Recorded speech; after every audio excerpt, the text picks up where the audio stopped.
terima kasih untuk kehadirannya meliput rapat pleno terbuka penetapan hasil pemilu secara nasional pasca tindak lanjut dari putusan MK atau yang disebut sebagai PHBU Jilid 2. Syukur alhamdulillah, tentu kami ucapkan pada akhirnya semua rangkaian proses pelaksanaan pemilu 2024 dalam hal Pilpres, kemudian pemilu legislatif baik itu DPR, DPD, DPRD provinsi dan DPRD kabupaten kota telah selesai dengan segala dinamikanya. Tentu kami ingin mengucapkan terima kasih seluas-luasnya kepada masyarakat Indonesia yang telah berpartisipasi dalam pelaksanaan pemilu, juga kepada lembaga penyelenggara pemilu yang lain selain KPU, ada Bawaslu, ada DKPP, terutama juga teman-teman media yang sejak awal tahapan pemilu dipublikasikan senantiasa mendampingi kami, memberitakan berbagai informasi relevan yang sangat dibutuhkan oleh publik. Nanti Pak Afif akan, selain Pak Afif juga ada Pak Idam Holik dan juga Pak Yulianto Sudrajat, nanti akan memberikan beberapa perkembangan update terkait dengan situasi baik rapat pleno terbuka yang telah disampaikan sore ini, termasuk mungkin nanti menjawab beberapa pertanyaan yang sampai saat ini masih ada muncul di media. Silakan, Afif. Terima kasih Mas Agus. Assalamualaikum warahmatullahi wabarakatuh. Selamat siang, selamat salam sejahtera buat kita semua. Teman-teman jurnalis yang saya banggakan, terima kasih atas waktu, kesetiaan dan kesabarannya. Saya tahu banyak pertanyaan disampaikan di grup-grup WA jurnalis yang kita juga bergabung. Memang kita merencanakan untuk menyampaikan beberapa informasi setelah rapat terbuka, pleno terbuka pada siang hari ini. Yang pertama, sebagaimana disampaikan Mas Agus baru saja, tentu kami semua mengucapkan alhamdulillah, bersyukur atas proses rapat pleno terbuka hasil pemilu pasca putusan PHBU Jilid 2 biasa kami sebutnya di Mahkamah Konstitusi yang selesai pada tanggal 19 kemarin, dan kita sudah tuangkan dalam berita acara maupun surat keputusan, dan dengan demikian maka seluruh rangkaian PHBU sudah selesai dan hasil pemilu sudah kita bisa dapatkan. Itu yang pertama. Kemudian yang kedua, berkaitan dengan hal-hal teknis lainnya nanti akan dijelaskan oleh Pak Idam, dan mungkin update pilkada disampaikan oleh Mas Yulianto Sudrajat. Nah, yang ingin kami sampaikan terkait dengan pertanyaan-pertanyaan yang disampaikan oleh teman-teman, sebagaimana kita sampaikan di tanggal 20 malam ketika kita sudah mendapatkan informasi seputar dengan adanya putusan Mahkamah Konstitusi, perlu kami informasikan, kami sampaikan, kami ulangi lagi sebagaimana berita yang sudah beredar bahwa KPU, Komisi Pemilihan Umum, dalam hal ini sudah menempuh langkah untuk menindaklanjuti putusan Mahkamah Konstitusi. Apa itu bentuknya? Kami per kemarin tanggal 21 bersurat ke DPR untuk kemudian berkonsultasi terkait dengan tindak lanjut untuk menindaklanjuti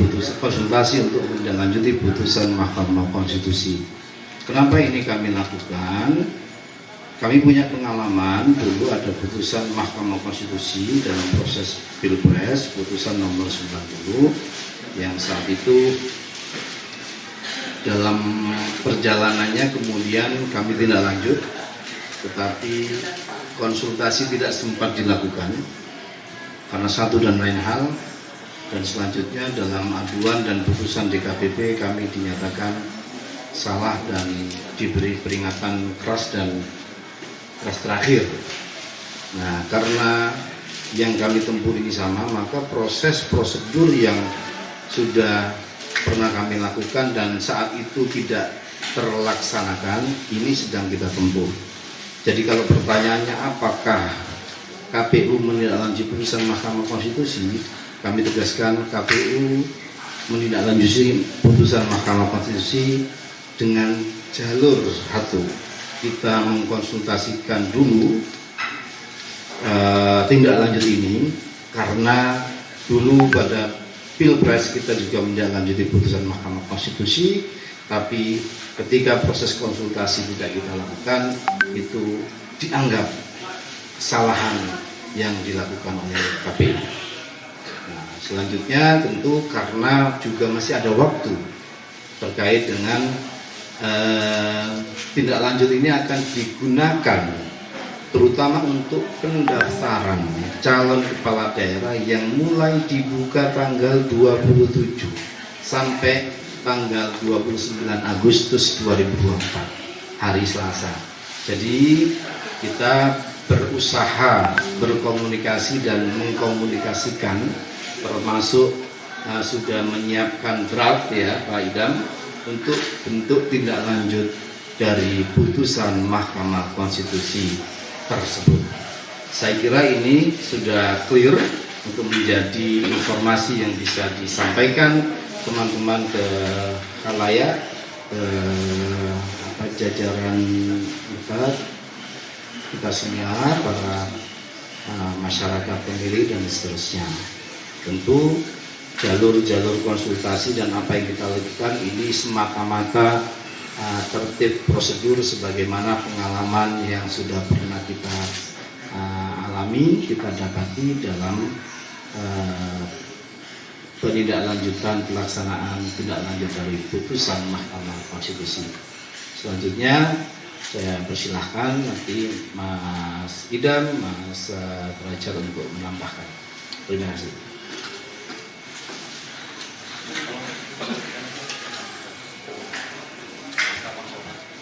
Ya, teman-teman yang saya hormati, jadi prinsipnya saat ini tahapan terdekat adalah pendaftaran pasangan calon di Pilkada serentak 2024.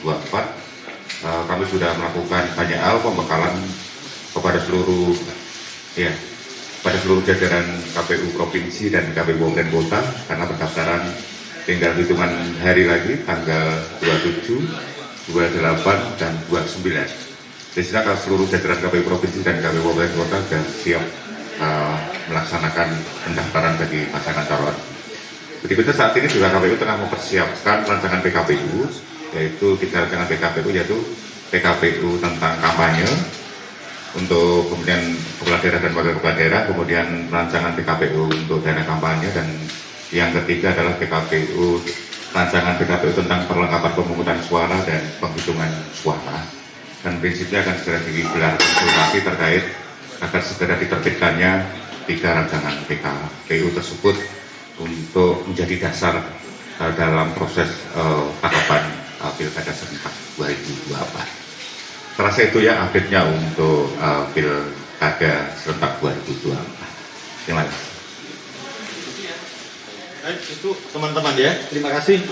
Demikian konferensi yang bisa kami lakukan, sekaligus memberikan beberapa perkembangan informasi terkait dengan seputar pelaksanaan pilkada yang akan kita hadapi, apakah itu menyangkut rancangan peraturan KPU, termasuk kemudian situasi-situasi yang saat ini berkembang, bagaimana kemudian KPU merespon dalam bentuk tindak lanjut dari putusan Mahkamah Konstitusi. Tentu kami tidak akan masuk ke kontroversi yang muncul di seputar isu publiknya.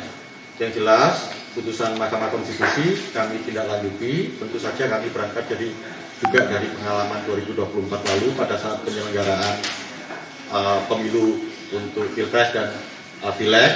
Tidak lanjutnya tadi sebagaimana disampaikan Pak Afif, pasca pembacaan putusan dari MK tanggal 20 Agustus, tanggal 21 Agustus kami sudah mengajukan surat ke DPR atau Komisi 2 dalam hal ini untuk melakukan konsultasi, karena prosedur itu memang harus ditempuh di situ. Baik, kita bisa akhiri ya. Terima kasih.